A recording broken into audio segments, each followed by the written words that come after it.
Hare Krishna, you can start, Mataji.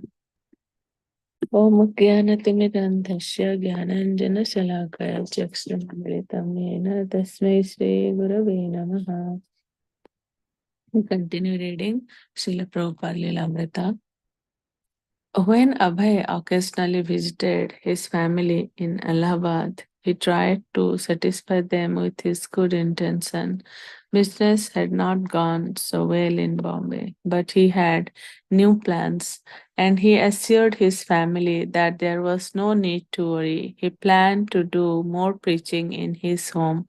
The whole family could become more involved in spiritual activities.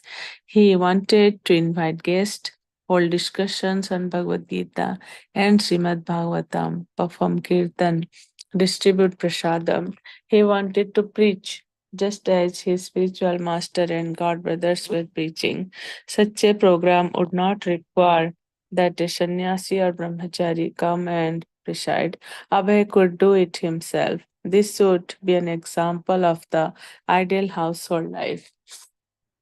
But Radharani was unsubmissive. Rather than coming to hear him speak, she stayed with the children in another room taking tea.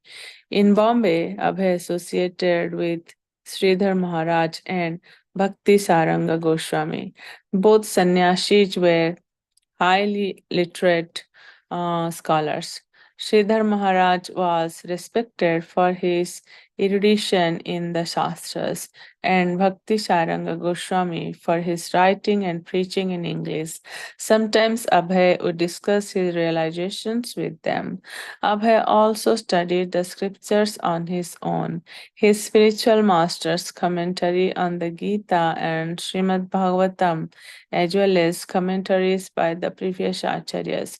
While reading Vishwanath Chakravarti Thakura's commentary on Bhagavad Gita, second chapter, 41st verse, he read that the disciples should consider the order of the spiritual master to be his life and soul. These words produced a deep effect on Abhay, strengthening his desire to execute Srila Bhakti Siddhanta Saraswati's command. And in the 88th chapter of the 10th canto of Srimad Bhagavatam, he came upon a verse in which Lord Krishna said something that startled him.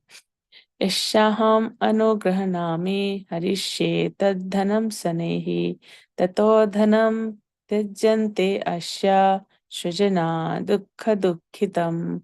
When I feel especially merciful disposed towards someone, I gradually take away all his material possessions, his friends and relatives, then reject this poverty stricken and most stressed fellow. Abhay shuddered as he read the verse. It seemed to speak directly to him. But what did it mean? Does it mean he thought that Krishna will take away all my money? Was that what was actually happening? Was that why his business plans were failing? He discussed the meaning of the verse with Sridhar Maharaj. Yes, Sridhar Maharaj confirmed. This might very well be what was happening between Lord Krishna and Abhay. In July 1935, Srila Bhakti Siddhanta Saraswati came to install the deity of Lord Krishna and to institute deity worship at the Bombay Center. He was pleased with what his disciples had done so far, and Bhakti Saranga Maharaj admitted that much of the work was due to Abhay Babu, who had collected funds and established the new center. Why is Abhay living separately? Bhakti Sarangas asked. He should be president of this Bombay center. Bhakti Siddhanta Saraswati replied, it is better that he is living outside your company. He will do. When the time comes, he'll do everything himself. You don't have to recommend him.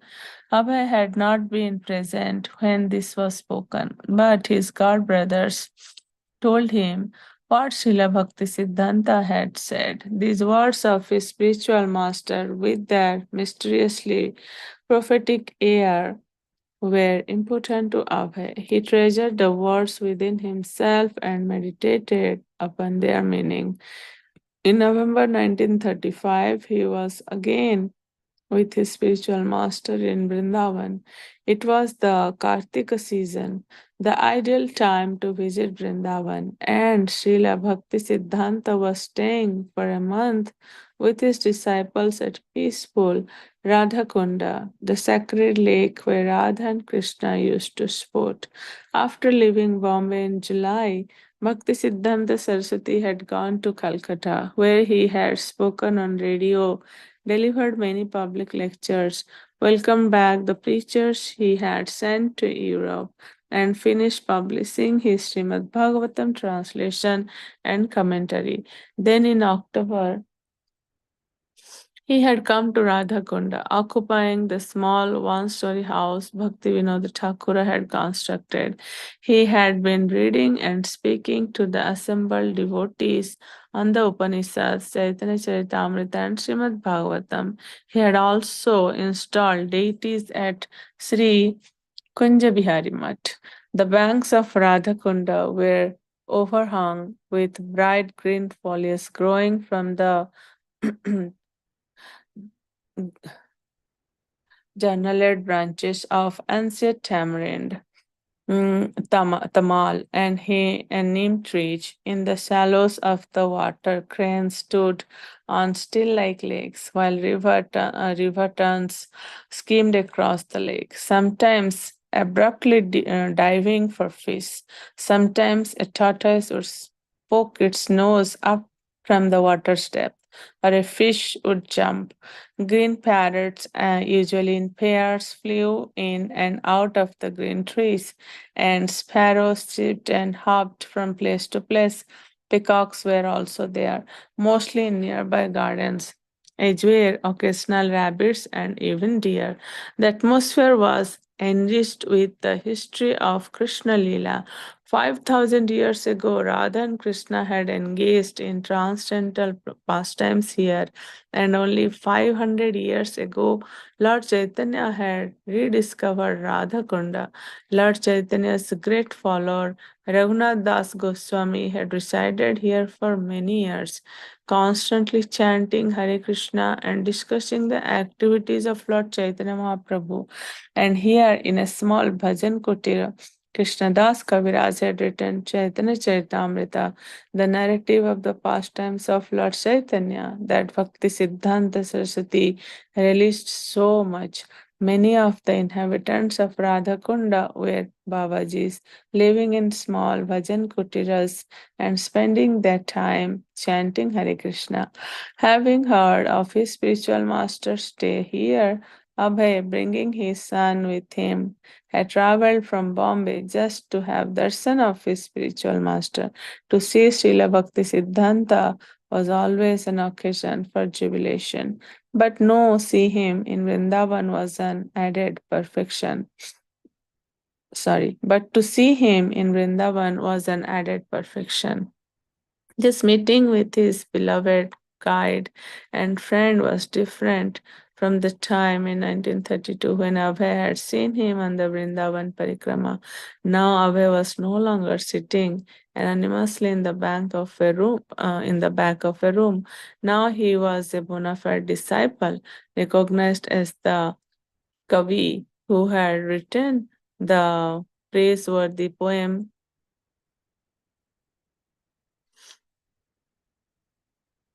the praiseworthy poem and essay, the young man who listened well, the devotee who had helped the Allahabad Matha and who had established the Matha in Bombay. Already on this visit, Abhay had occasion to be alone with his spiritual master, who had remembered of his son and presented him with a small bandi jacket. And now, as they walked together alone on the bank of Radhakunda, Srila Bhakti Siddhanta turned and spoke confidently to Abhay. I will stop here for today.